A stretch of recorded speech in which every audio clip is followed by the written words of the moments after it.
जय हिंद दोस्तों। आप सभी का मैं बहुत बहुत स्वागत करता हूं डेली करंट अफेयर्स के सेशन में। दोस्तों आज है 11 जनवरी 2023 और आज से संबंधित जितनी भी महत्वपूर्ण घटनाएं होगी उसे मैं आपके लिए डिस्कस करने वाला हूं।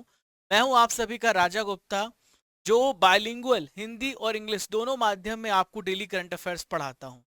साथियों, इस क्लास में आपको मिलता है डेली करंट अफेयर्स का टेस्ट भी मिलता है, यानी जो भी आपने पढ़ा है उसका आखिरी में टेस्ट होगा। आपको स्पेशल स्टैटिक जीके भी मिलता है, सब कुछ एक ही जगह पर मिलता है। यह है करंट अफेयर की ब्रह्मास्त्र क्लास। तो चलिए फ्रेंड्स, शुरू करते हैं अपने सेशन को। दोस्तों, महानता कभी ना गिरने में नहीं है, बल्कि हर बार गिरकर उठ जाने में है। दोस्तों, जिस प्रकार से हमारी जो सांसें हैं ना आती और जाती हैं, उसी प्रकार से सुख और दुख भी आता और जाता है। उसी प्रकार से सफलता और असफलता भी आती और जाती है। आपको असफलता से निराश कभी नहीं होना है और सफलता का घमंड सर पे नहीं चढ़ने देना है। बस आप अपने कर्म पे लगे रहिए और उस लक्ष्य को पाने के लिए दिन रात एक कर दीजिए। यही जीवन का एक गुणसूत्र है। आइए देखते हैं सबसे पहला प्रश्न, सबसे इंपॉर्टेंट प्रश्न। हार्वर्ड लॉ स्कूल सेंटर के द्वारा वैश्विक नेतृत्व के लिए पुरस्कार किसे प्राप्त हुआ है? Who has received the award for global leadership by Harvard's Law School Center? ये कहां पर है? हार्वर्ड लॉ स्कूल सेंटर, तो ये अमेरिका में है। और ये जो अवार्ड है ये मिला डी वाई चंद्रचूड़ जी को। किसे मिला है? जस्टिस डी वाई चंद्रचूड़ जी को यह पुरस्कार मिला है। मैं आपको बता दूं, डी वाई चंद्रचूड़ प्रेजेंट में भारत के 50 नंबर के 50वें सीजीआई हैं। ये चीफ जस्टिस ऑफ इंडिया हैं। इनके पहले 49 नंबर के यूयू ललित, उदय उमेश ललित जो थे सीजीआई थे। अब 50वें डी वाई चंद्रचूड़ अभी सीजीआई बने हैं। दोस्तों, ये आप देख पा रहे हैं, ये है डी वाई चंद्रचूड़। दोस्तों, इन्हें क्यों मिला है ये अवार्ड, अब हम इसे आपको बताने वाले हैं। तो डी वाई चंद्रचूड़ ने नेशनल और इंटरनेशनल लेवल पर, दोनों लेवल पर कानूनी पेशे के लिए, जो कानूनी इनका पेशा है, जो इनका लॉ प्रोफेशन है, उसके लिए इन्होंने अपना पूरा जीवन सेवा के सम्मान में दे दिया। उनके आजीवन सेवा के सम्मान के लिए हार्वर्ड लॉ स्कूल सेंटर के द्वारा यह पुरस्कार के लिए इन्हें चुना गया है। दोस्तों, अभी हाल ही में 9 नवंबर 2022 को इन्होंने 50वें सीजीआई के रूप में शपथ ली है। और देश के सीजीआई को शपथ कौन दिलाता है? तो राष्ट्रपति शपथ दिलाते हैं। और प्रेजेंट में राष्ट्रपति द्रौपदी मुर्मू जी हैं। साथियों, परीक्षा संजीवनी ले लीजिए, यानी 2022 के महत्वपूर्ण पुरस्कार को डिस्कस करेंगे, क्योंकि हमने यहाँ पे पुरस्कारों की बात की है। तो दादा साहेब फाल्के पुरस्कार 2020 हाल ही में आशा पारेख जी को मिला है। इसके पहले रजनीकांत जी को और अमिताभ बच्चन जी को दादा साहेब फाल्के अवार्ड मिल चुका है। हरमन केस्टन पुरस्कार जर्मनी के द्वारा दिया जाता है, जर्मन पुरस्कार है। मीना कंडासामी को मिला है। किसे मिला है? मीना कंडासामी को मिला है। यूनेस्को शांति पुरस्कार मिला है, जर्मन चांसलर एंजेला मार्केल को मिला है। और द लीजन ऑफ ऑनर पुरस्कार फ्रांस के द्वारा दिया जाता है, शशि थरूर को यह पुरस्कार मिला है। साथियों, क्वेश्चन नंबर 2 को देखते हैं। ऑस्कर 2023 के लिए किस भारतीय फिल्म को शॉर्टलिस्ट किया गया है? ऑस्कर 2023 के लिए किस फिल्म को शॉर्टलिस्ट किया गया है? तो इस फिल्म का नाम है द कश्मीर फाइल्स। और भी फिल्म्स को शॉर्टलिस्ट किया गया है, तो इसमें कश्मीर फाइल्स जो है, मैंने यहाँ पे ऑप्शन में रखा है, और भी फिल्म्स मैं आपको बता रहा हूँ। तो द कश्मीर फाइल्स आपने देखी होगी, जो कि कश्मीर के ट्रू स्टोरी पे बेस्ड है। द कश्मीर फाइल्स, इसके जो यहाँ पे अगर आपसे पूछा जाए कि इसके डायरेक्टर कौन थे, तो इनका नाम है विवेक अग्निहोत्री। तो विवेक अग्निहोत्री जी की फिल्म है द कश्मीर फाइल्स, और ऑस्कर 2023 के लिए इसे शॉर्टलिस्ट किया गया है। इसमें बहुत सारे जो एक्टर और एक्ट्रेस थे उन्हें भी शॉर्टलिस्ट किया गया है। सर्वश्रेष्ठ अभिनेता की श्रेणी में भी चुना गया है। अनुपम खेर, मिथुन चक्रवर्ती, दर्शन कुमार और पल्लवी जोशी को भी नॉमिनेट किया गया है। ये इस फिल्म में बहुत सारे किरदार निभा रहे हैं अलग अलग, तो इन्हें भी नॉमिनेट किया गया है। इसके अलावा और भी फिल्म है। अगर आपने कंटारा देखी है, तो कंटारा जो कि ऋषभ शेट्टी की मूवी है, और इसे भी शॉर्टलिस्ट किया गया है। गंगूबाई काठियावाड़ी संजय लीला भंसाली की फिल्म है। और पान नलिन की है द छेलो शो, और SS राजामौली की RRR को भी ऑस्कर के शॉर्टलिस्ट किया गया है। इतने सारे फिल्मों को शॉर्टलिस्ट किया गया है और इन्होंने बहुत अच्छा काम किया है लास्ट ईयर। हमारी जो फिल्म इंडस्ट्री है उसके सोचने और समझने का नजरिया बदला है। दोस्तों अब यहां पर हम डिस्कस करेंगे ऑस्कर पुरस्कार के बारे में। देखिए, फिल्म जगत का सबसे बड़ा पुरस्कार ऑस्कर पुरस्कार है और ये अमेरिका की national academy of motion picture arts and sciences के द्वारा दिया जाता है। देखिए, ऑस्कर अवार्ड को एकेडमी अवार्ड्स के नाम से भी जाना जाता है। किस नाम से जाना जाता है? इसे एकेडमी अवार्ड्स भी कहते हैं। यदि आपसे पूछा जाए कि इस पुरस्कार की शुरुआत कब हुई है, तो 1929 में इस पुरस्कार की शुरुआत हुई है। और सबसे पहले कौन थे जिन्हें यह पुरस्कार मिला है? तो सुश्री भानु अथैया सबसे पहले इंडियन थे जिन्हें ऑस्कर पुरस्कार मिला है। सुश्री भानु अथैया, याद रखिएगा। भारत का पहला पूरी तरीके से डिजिटल बैंकिंग वाला राज्य कौन बना है? तो भारत का पूरी तरीके से डिजिटल बैंकिंग वाला राज्य बना है, इस राज्य का नाम है केरल। क्या नाम इसका? केरल राज्य भारत का पूरी तरीके से डिजिटल बैंकिंग स्टेट बना है। दोस्तों, केरल जो है बैंकिंग सेक्टर डिजिटल रूप में पूरी तरीके से डिजिटाइजेशन हो गया है और यह घोषणा केरल के चीफ मिनिस्टर पिनराई विजयन के द्वारा की गई है। केरल के जितने भी डिस्ट्रिक्ट हैं, सभी डिस्ट्रिक्ट में कम से कम एक बचत और एक चालू खाते को डिजिटाइज किया गया है, इसलिए यह पहला राज्य बना है।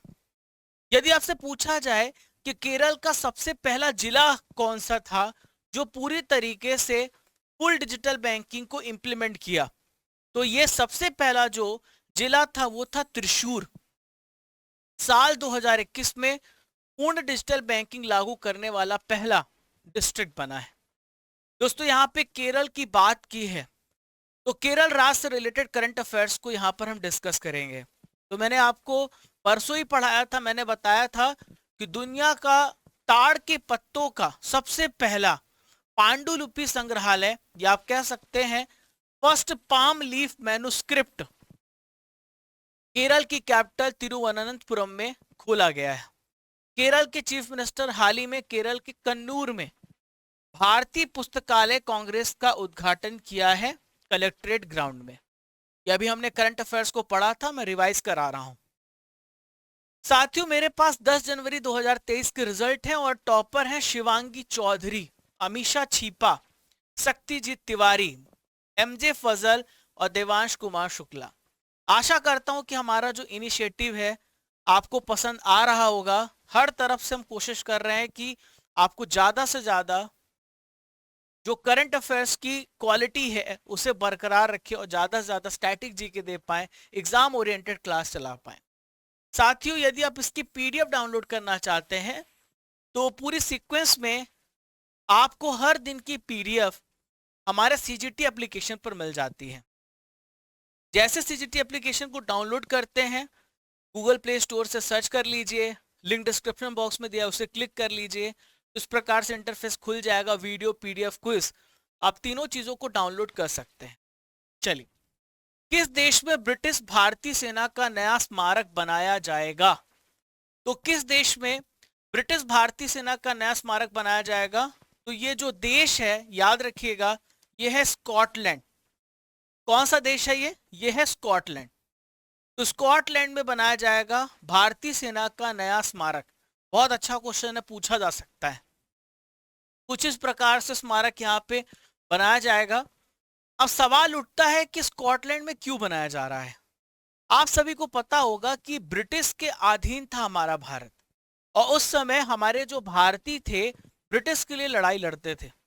तो 2 विश्व युद्ध हुए, 2 वर्ल्ड वॉर हुए और अंग्रेजों का साथ देने वाले हमारे जो लाखों भारतीय सैनिक हैं उनके बलिदान की याद पर एक नया ब्रिटिश भारतीय सेना स्मारक स्कॉटलैंड में खोला जाएगा, ग्लासगो शहर में। मैं आपको बताना चाहूंगा जो COP26 है वो स्कॉटलैंड में हुआ है और COP27 इजिप्ट में। ठीक है, ये दोनों आप याद रखिएगा। COP26 स्कॉटलैंड ग्लासगो में हुआ था, COP27 इजिप्ट मिस्र में हुआ है, काहिरा में। साथियों, ये जो वॉर मेमोरियल है ये केल्विन ग्रोम नाम की एक आर्ट गैलरी और म्यूजियम के पास बनाया जाएगा, जो कि भारत की डाइवर्सिटी, भारत की विविधता को दर्शाएगा। अब यहां पर हम आपको स्कॉटलैंड की लोकेशन दिखा देते, कहां पर है स्कॉटलैंड। तो पहले आप यूरोप देखिए, या आप यूरोप देख पा रहे हैं, ये भूमध्य सागर है, मेडिटेरियन सी है।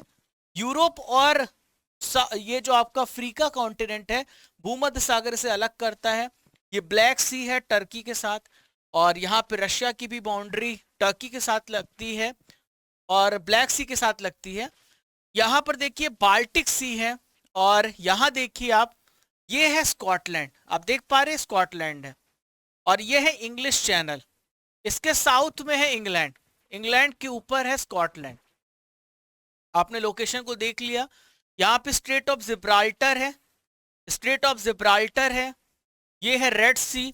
बहुत कुछ आप जानने को मिलेगा, क्योंकि हमारी जो क्लास होती है वो पूरी तरीके से ऐसी बनाई गई ताकि आपको हर एक चीज एक दूसरे से लिंक हो सके।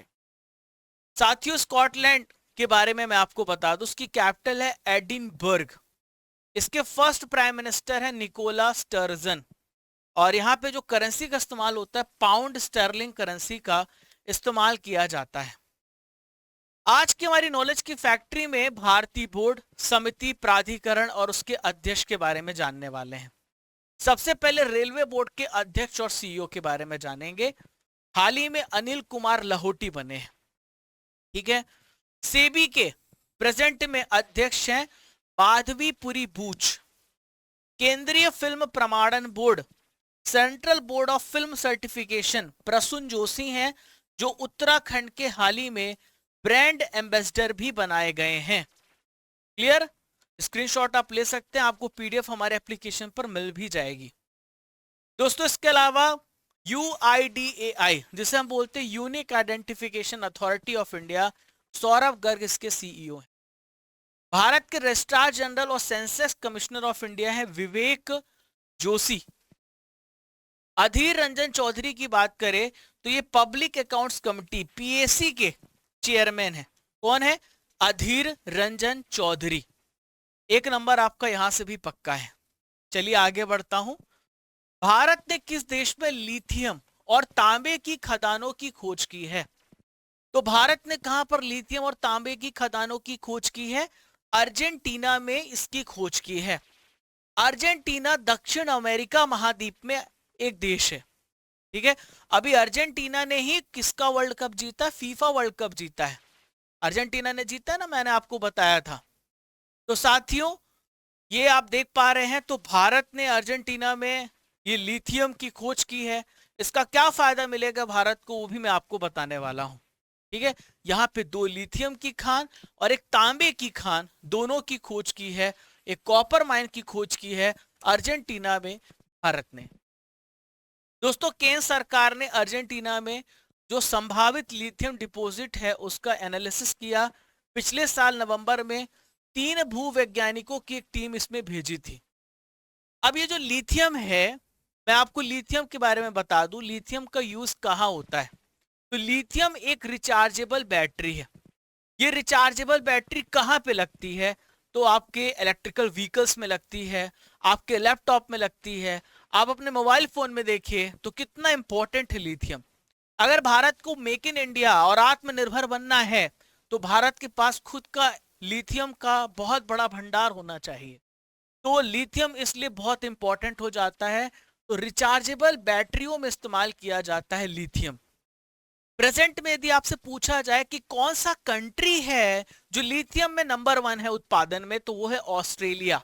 वहीं पे अर्जेंटीना की बात करें तो चौथे नंबर पे आता है लिथियम की प्रोडक्शन में। अब अगर आप देखें, अगर आपसे कभी पूछा जाए कि लिथियम ट्रायंगल कौन सा है, तो आप गौर करिए, साउथ अमेरिका का, साउथ अमेरिका जो आपका महाद्वीप है उसका ये मैप है। यहां पर ये चिली है, ये बोलीविया है और ये अर्जेंटीना है। इस ट्रायंगल जो बनाया गया है इसमें बहुत ज्यादा मात्रा में आपको लिथियम देखने को मिलेगा, ठीक है। अर्जेंटीना आप यहां पर देखें, आप ये अर्जेंटीना है, अर्जेंटीना की कैपिटल है ब्यूनस आयर्स। बगल में लगा हुआ चिली है, ये बोलीविया है, पैराग्वे, उरुग्वे और ये है ब्राजील। मैंने आपको पहले भी मैप दिखाया था, समझाया था। चलिए आगे बढ़ते हैं नेक्स्ट क्वेश्चन की ओर। अमित शाह जी ने किस राज्य में 120 फीट ऊंची एक पोलो खिलाड़ी की प्रतिमा का अनावरण किया है? तो कहां पर किया है? ये है मणिपुर राज्य में। कहां पर? मणिपुर राज्य में पोलो की प्रतिमा का अनावरण किया है, 120 फीट ऊंची। दोस्तों क्या संबंध है मणिपुर का पोलो से? अगर आपसे कभी पूछा जाए तो यह संबंध है कि पोलो का इजाद ही मणिपुर राज्य से हुआ है। मणिपुर भारत में पोलो के जन्म स्थान के रूप में जाना जाता है और पोलो का जो आधुनिक खेल है मणिपुर से लिया गया है। साथ ही यहाँ पे कुछ मैं आपको परीक्षा संजीवनी देना चाहता हूँ, एग्जाम में पूछा जा सकता है। भारत में जो स्थापित स्टैचू, बहुत सारे स्टैचू 2022 में स्थापित हुए। Statue of equality Hyderabad Telangana में, statue of prosperity Bengaluru Karnataka में, statue of knowledge Maharashtra Latur में, स्टैचू ऑफ पीस ये कहां पर है? पाली राजस्थान में, स्टैचू ऑफ यूनिटी गुजरात में, स्टैचू ऑफ बिलीफ ये कहां पर है? राजस्थान में नाथद्वारा में। ठीक है, इंपॉर्टेंट है, एक नंबर आपका यहां से भी पक्का होना है। अगला प्रश्न है, छेरछेरा महोत्सव किस राज्य में मनाया गया? तो छेरछेरा महोत्सव किस राज्य में मनाया गया है? तो छेरछेरा महोत्सव छत्तीसगढ़ राज्य में मनाया गया। कहां पर? छत्तीसगढ़ राज्य में छेरछेरा महोत्सव मनाया गया है। ठीक है, यहां पर छा लगा हुआ है तो कोई भी राज्य छा से स्टार्ट नहीं होता है, बस छत्तीसगढ़ है। तो अब दिमाग में कुछ भी मत सोचना और छत्तीसगढ़ को टिक करना।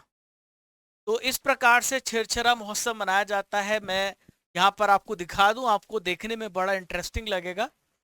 तो ये जो महोत्सव है क्यों मनाया जाता है?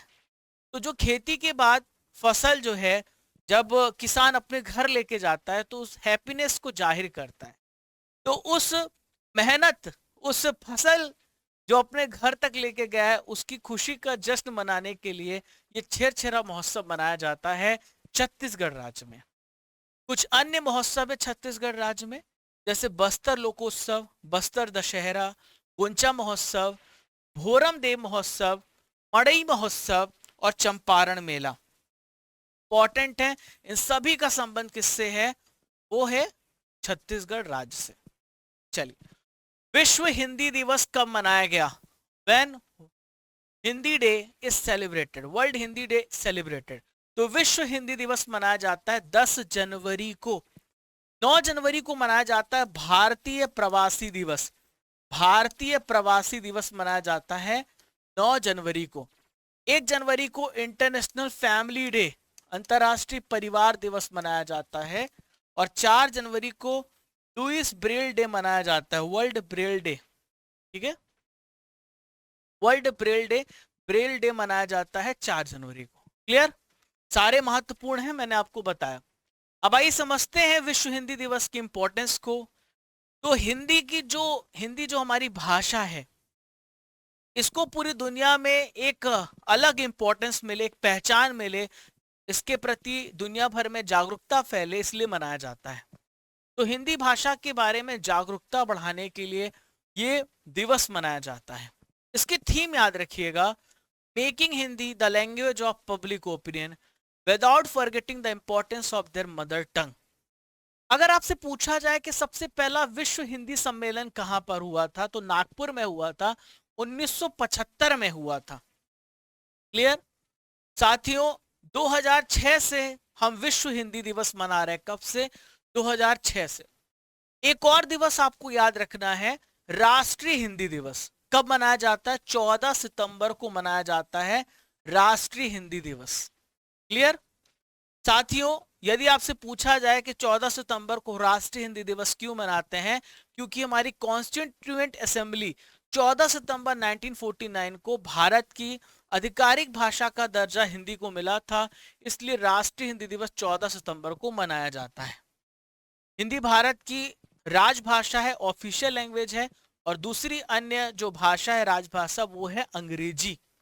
हिंदी हमारी 8वीं अनुसूची में शामिल है, लेकिन अंग्रेजी को शामिल नहीं किया गया है 8वीं अनुसूची में। ये एक विशेष बात है। 22 भाषा है पर अंग्रेजी शामिल नहीं है हमारी 8वीं अनुसूची में। ठीक है, यदि आपसे पूछा जाए कि संघ की राजभाषा हिंदी और लिपि देवनागरी होगी, किस आर्टिकल में है, तो 343 में है। हिंदी भाषा के विकास के लिए इंस्ट्रक्शन दिए गए हैं आर्टिकल नंबर 351 में। दोनों आर्टिकल इंपॉर्टेंट हैं जो मैंने आपको अभी बताए हैं। Is that clear? आपको ये बात पूरी समझ में आ गई? आगे बढ़ता हूं, ठीक है। आप ज्यादा से ज्यादा लोगों को जरूर शेयर कीजिए, लाइव कनेक्ट करने की कोशिश कीजिए। सुबह उठ के 6 बजे पढ़ना है। डॉक्टर टेहमटन ई उदवाडिया का निधन हो गया। यह कौन थे? तो डॉक्टर टेहमटन ई उदवादिया ये लेप्रोस्कोपिक सर्जरी के जनक थे, फादर ऑफ लेप्रोस्कोपिक सर्जरी। इनका हाल ही में निधन हो गया है। तो ये आप देख पा रहे हैं, ये हैं डॉक्टर टेहमटन, अब हमारे बीच में नहीं रहे। और 2017 में इन्हें तीसरा सर्वोच्च नागरिक सम्मान पद्म भूषण से सम्मानित भी किया जा चुका है 2017 में। आज का आखिरी प्रश्न है प्यारे साथियों, गौर कीजिएगा। ऑस्ट्रेलियन ओपन और दुबई टेनिस चैंपियनशिप के बाद किस टेनिस स्टार ने संन्यास लेने की घोषणा कर दी है? तो ऑस्ट्रेलियन ओपन और जो आपका दुबई टेनिस चैंपियनशिप है, सानिया मिर्जा ने रिटायरमेंट लेने की घोषणा की है। ऑस्ट्रेलियन ओपन, देखिए 4 ग्रैंड स्लैम होते हैं एक साल में, तो ऑस्ट्रेलियन ओपन सबसे पहला ओपन होता है जो जनवरी महीने में होता है, ठीक है। तो सानिया मिर्जा ने रिटायरमेंट संन्यास लेने की घोषणा की है। सानिया मिर्जा की बात करें तो बहुत सारे अवार्ड जीते हैं और भारत का नाम बहुत ऊंचा किया है। 2004 में अर्जुन अवार्ड, 6 में पद्मश्री और 15 में राजीव गांधी खेल रत्न पुरस्कार और 16 में पद्म भूषण। इसके अलावा डबल्स में 2016 में ऑस्ट्रेलियन ओपन, 15 में विंबलडन और 2015 का यूएस ओपन का खिताब भी अपने नाम किया है। इस साल का मेजर ध्यानचंद खेल रत्न पुरस्कार शरद कमल अचंता जी को मिला है, जो कि टेबल टेनिस के प्लेयर हैं, खिलाड़ी हैं, एकमात्र ऐसे प्लेयर जिन्हें मेजर ध्यानचंद खेल रत्न पुरस्कार मिला है। साथियों, अब रसमलाई खाएंगे हम, यानी 2023 के 2022 के महत्वपूर्ण प्रश्नों को यहाँ पर डिस्कस करेंगे। यहाँ 22 कर लीजिए, ठीक है। प्रसार भारती के सीईओ कौन नियुक्त किए गए हैं? तो प्रसार भारती के सीईओ बनाए गए हैं गौरव द्विवेदी। क्या नाम है? गौरव द्विवेदी। 15 नवंबर 2022 को दुनिया की जनसंख्या कितनी हो गई है? तो ये हो गई है 800 करोड़। व्हाट्सएप इंडिया के प्रमुख कौन थे जिन्होंने अपने पद से इस्तीफा दे दिया है? तो ये कौन है? अभिजीत बोस। क्या नाम है इनका? अभिजीत बोस नाम है। What is the rank of India in Climate Change Performance Index 2023? तो भारत की इसमें 8वीं रैंक है। साथियों, आपने जो भी अभी पढ़ा है, आपका रिवीजन होने वाला है, आपका टेस्ट होने वाला है 11 जनवरी, क्योंकि मैं जो भी पढ़ाता हूं उसका टेस्ट भी लेता हूं। हार्वर्ड लॉ स्कूल किस देश में स्थित है? तो हार्वर्ड लॉ स्कूल अमेरिका में है। कहां पर है? अमेरिका में। डी वाई चंद्रचूड़ भारत के किस क्रम के सीजीआई हैं? तो ये हैं 50वें सीजीआई। दादा साहेब फाल्के पुरस्कार 2020 किसे प्राप्त हुआ है? तो ये है आशा पारेख जी। When were the Oscar award given for the first time? तो पहली बार 1929 में ऑस्कर अवार्ड दिए गए थे। In which state the world's first palm leaf manuscript museum has been opened? So it has been opened where? In Kerala. What is the capital of Scotland? The capital of Scotland is Edinburgh. In which continent is Argentina located? Argentina is located where? दक्षिण America. वैश्विक स्तर पर शीर्ष lithium उत्पादक देश कौन है? तो वैश्विक स्तर पर शीर्ष लिथियम उत्पादक देश है वो है ऑस्ट्रेलिया। रेलवे बोर्ड के प्रेसिडेंट में अध्यक्ष कौन है? तो रेलवे बोर्ड के प्रेसिडेंट में चेयरमैन है अनिल कुमार लाहोटी। देखिए फ्रेंड्स, नेक्स्ट क्वेश्चन ये रहा, स्टैचू ऑफ इक्वलिटी किस राज्य में स्थित है? तो स्टैचू ऑफ इक्वलिटी कहां पर है? तेलंगाना राज्य में। कहां पर स्थित है ये? तेलंगाना राज्य में स्थित है।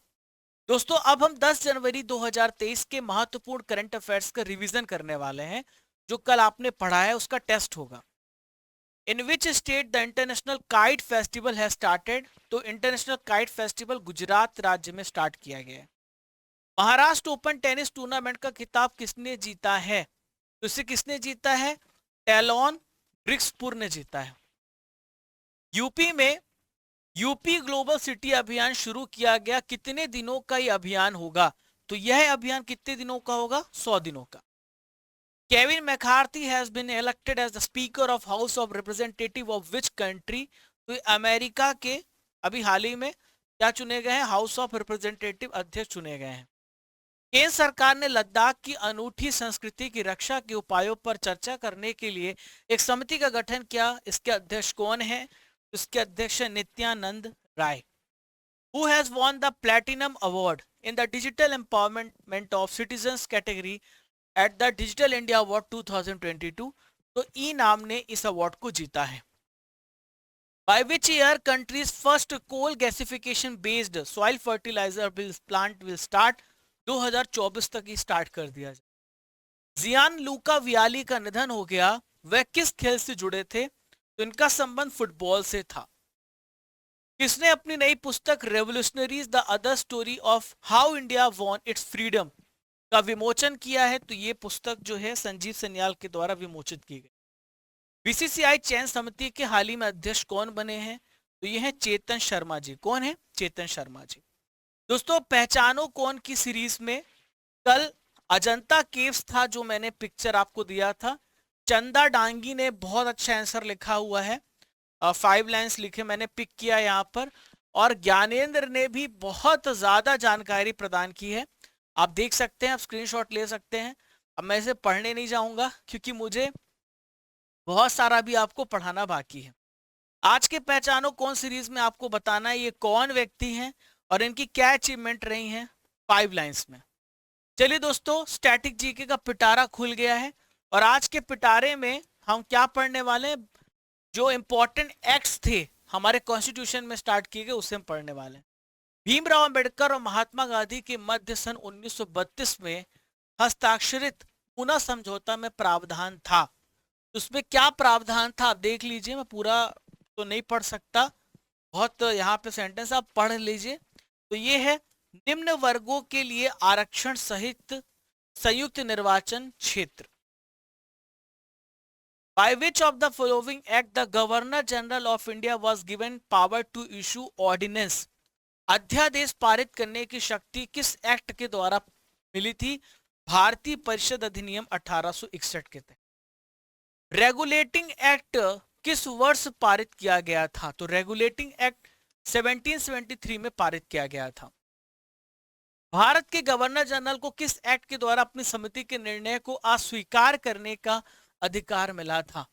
तो ये था 1786 का amendment act. Queen Victoria was appointed as the empress of India, तो किस कब हुआ था? 1858 में हुआ था। और ये थोड़ा प्रश्न ज्यादा ही बड़ा है और यहां पर देखिए जरा, Queen Victoria had assured many things to be given to Indians in the declaration of 1858। Which of the following assurance was fulfilled by the British rule? तो आप पढ़ लीजिए, मैं आपको 10-15 सेकेंड का समय दे रहा हूं। तो ये था, देसी राजवाड़ों की यथास्थिति बनाए रखी जाएगी, ये एश्योरेंस दी गई थी। मॉर्लेमेंटो जो सुधार था किस वर्ष पारित किया गया था? मॉर्लेमेंटो सुधार 1909 में पारित किया गया था।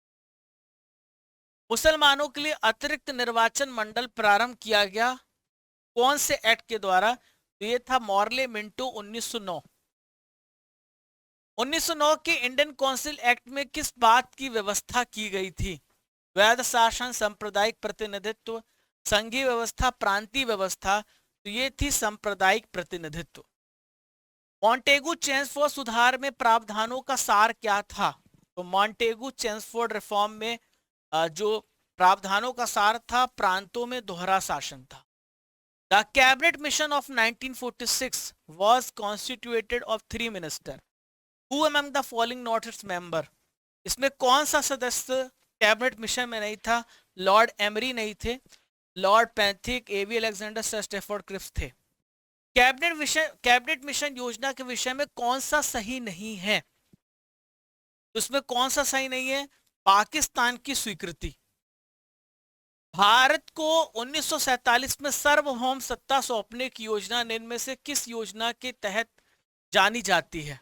तो ये थी माउंट बेटन योजना। इनमें से कौन सा सुमेलित नहीं है, यानी कौन सा इसमें से सही नहीं है? आप देख लीजिए, मैं आपको 10-15 सेकेंड देता हूं। तो इसमें जो सुमेलित नहीं है वो है Simon commission. Simon commission Bharat विभाजन के लिए नहीं आया था। 1900 जो मॉन्टेगू चैम्सफोर्ड रिफॉर्म था उस वो कितना अच्छा काम किया उसके लिए था वो। अखिल भारतीय महासंघ स्थापित करने का प्रावधान शामिल किया गया था कौन से एक्ट के तहत? तो भारत सरकार अधिनियम 1935 में गवर्नमेंट ऑफ इंडिया एक्ट के तहत शामिल किया। आज का सवाल, ऑस्कर 2023 के लिए किस भारतीय फिल्म को शॉर्टलिस्ट किया गया? आपको इसका आंसर कमेंट बॉक्स पे देना है। तो कैसा लगा साथियों आप लोगों को सेशन? पीडीएफ के लिए टेलीग्राम पे जुड़ जाना, वहां भी आपको इंपॉर्टेंट अपडेट्स मिल जाती हैं बहुत सारी, तो आप वहां भी ज्वाइन हो सकते हैं। और इंपॉर्टेंट अपडेट्स नोटिफिकेशन के लिए भी आप हमारे इंस्टाग्राम, हमारे टेलीग्राम, हमारे फेसबुक को ज्वाइन कर लेना, लिंक डिस्क्रिप्शन बॉक्स में दी गई है। दोस्तों पहली बार चैनल पर आए तो सब्सक्राइब कर लीजिए, घंटी वाला बटन दबा दीजिए और ज्यादा से ज्यादा लोगों को जरूर शेयर करिए अगर आपको मेरी मेहनत और सीजीटी की मेहनत आपको दिखती है, क्योंकि हमारा मकसद है आपको बेस्ट से बेस्ट रिजल्ट देना। तो साथियों मिलते हैं कल फिर सुबह 6 बजे इसी जोश इसी ऊर्जा के साथ। तब तक के लिए जय हिंद, जय भारत। जब तक तोड़ेंगे नहीं तब तक छोड़ेंगे नहीं। खुश रहिए, मुस्कुराते रहिए।